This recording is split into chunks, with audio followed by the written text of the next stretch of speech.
무려 34건의 혐의로 기소된 트럼프 전 미국 대통령이 뉴욕 법원에 출석을 했습니다. 자, 대선 재출마를 선언한 자신을 막기 위한 정치 수사라며 모든 혐의를 부인했는데요.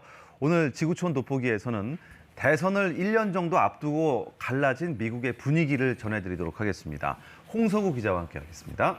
자, 안녕하십니까? 네, 안녕하세요. 미국 언론들이 이런 표현을 썼어요. 전례 없는, 역대 처음. 실시간으로 보도를 막 쏟아내고 있네요. 네, 배경을 살펴보면 전직 대통령의 죄는 묻지 않는다는 게 미국 사회의 일종의 불문율이었거든요. 그렇죠. 그런데 이번에 전현직 대통령 가운데 미국 대통령으로는 처음으로 형사사건으로 재판에 넘겨졌습니다. 그렇기 때문에 전례 없는 표현이라고 미국 언론들이 쓴 겁니다. 미국 언론들은 숙소인 트럼프 타워를 나선 트럼프 전 대통령 차량을 헬기로 쫓기도 했고요. 법원으로 향하기 전 이렇게 주먹을 불끈 들어올리며 지지자들을 향해 인사하는 장면도 포착이 됐습니다. 전직 대통령이라는 점을 예우해 수갑을 차거나 포토라인에 서진 않았습니다. 그 트럼프 대통령에 보면 열성 지지자들이 많잖아요. 혹시 법정 밖에서 약간 불상사는 없었습니까? 네, 뉴욕시는 트럼프 전 대통령의 기소가 임박했다는 소식이 들려올 때부터 만일의 사태에 대비해 비상계획을 세웠는데요. 트럼프 타워 주변에 바리케이드를 설치하고 법원 근처 도로를 봉쇄했습니다. 뉴욕 경찰 3만 5천 명이 비상 대기하기도 했습니다.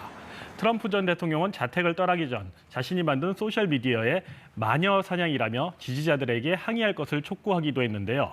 뉴욕 맨해튼 일대에선 트럼프 기소를 둘러싼 찬반 시위가 계속 이어지기도 했습니다. 시위 정도는 있었군요. 이 법원에 첫 번째 출석하는 것을 기소 인부 절차라고 하던데 이게 어떤 의미인가요? 네, 미국 영화에도 가끔 나오는 장면인데요. 미국 법원에서 피고인에게 기소 내용을 알려주고 유죄를 인정하냐 아니냐를 묻는 절차인데요. 트럼프 대통령의 경우 전부 무죄라고 외치며 부인했으니 이제 배심원들이 참여하는 재판 절차가 시작됩니다. 50여 분가량 진행된 기소 인부 절차는 방송 생중계가 허용되진 않았고요. 이렇게 보시는 것처럼 사진만 찍을 수 있어서 방송들은 사진을 보여주며 법정 상황을 전했습니다. 트럼프 전 대통령의 혐의는 모두 34개였습니다. 기업 문서 조작과 관련된 혐의고요. 뉴욕타임즈가 주목한 건 성추문 입막음령 돈거래 의혹이었습니다. 검찰은 트럼프 전 대통령이 2016년 대선 당시 성추문을 폭로하겠다는 여배우의 입을 막기 위해 개인 변호사를 시켜 13만 달러, 우리 돈 약 1억 7천만 원을 건넨 것을 조사해 왔습니다. 이걸 회계장부에 법률 자문 비용으로 기재를 했거든요. 이걸 문서 위조 혐의라고 본 거죠. 검찰은 불륜 사실이 알려지면 선거에 불리하게 작용할 수 있으니 트럼프 전 대통령이 의도적으로 돈을 준 것을 숨기려 했다고 의심하고 있습니다. 미 언론이 계속 의혹을 제기했던 또 다른 성인용 잡지 모델과 아파트 도어맨에게도 입막음령 거래를 했다는 혐의 역시 드러났는데요. 미 언론들은 34개 혐의가 모두 인정될 경우 한 건마다 4년씩 최대 136년형에 처해질 수 있다고 전했습니다.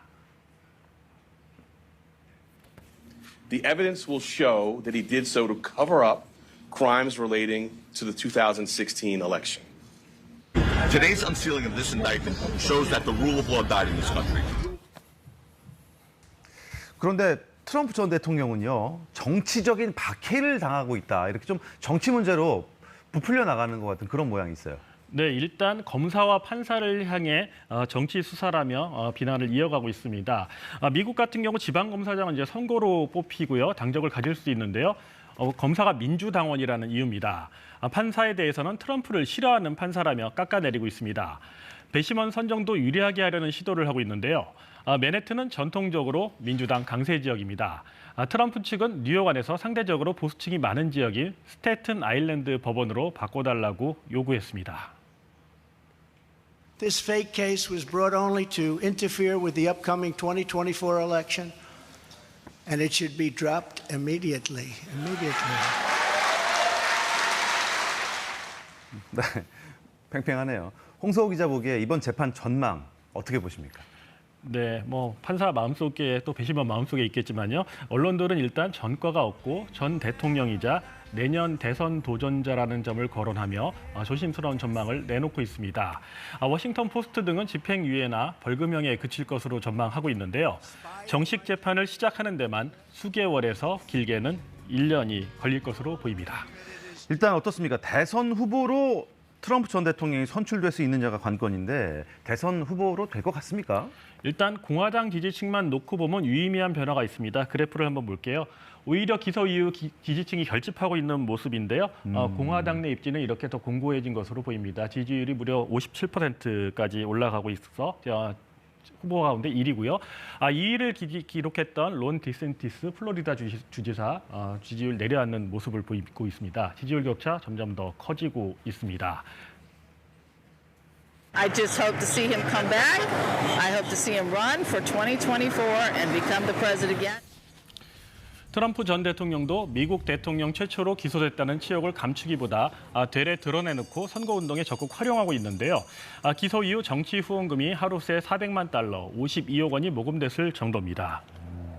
이 지지층이 모이는 건 어떻게 보면은 뭐 좋은 걸 수도 있겠지만 그렇다고 해서 대선 본선에서 승리 장담할 수는 없잖아요. 네, 뭐 본선은 뭐 공화당 또 민주당 중도층 모두 찍는 거니까요. 향후 이어질 그 기소가 사법 리스크로의 시작이 될 수도 있을 것 같고요. 또 중도층이 이반하는 그런 계기가 될 수 있다는 분석도 나오고 있습니다. 트럼프 전 대통령은 2021년 의회 폭동 사태 선동과 백악관 기밀 자료 무단 반출, 또 조지아주 선거 개입 등의 혐의로도 지금 수사를 받고 있는데요. CNN 여론조사에 따르면 미국인의 약 60%가 이번 기소를 지지하는 것으로 나타났습니다.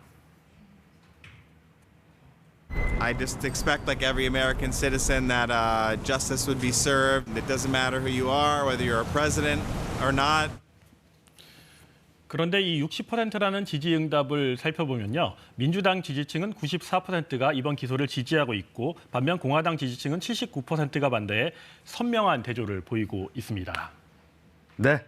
내년 11월에 치러질 미국 대선인데요. 벌써부터 엄청 달아오르고 있습니다. 홍석호 기자 잘 들었습니다. 고맙습니다.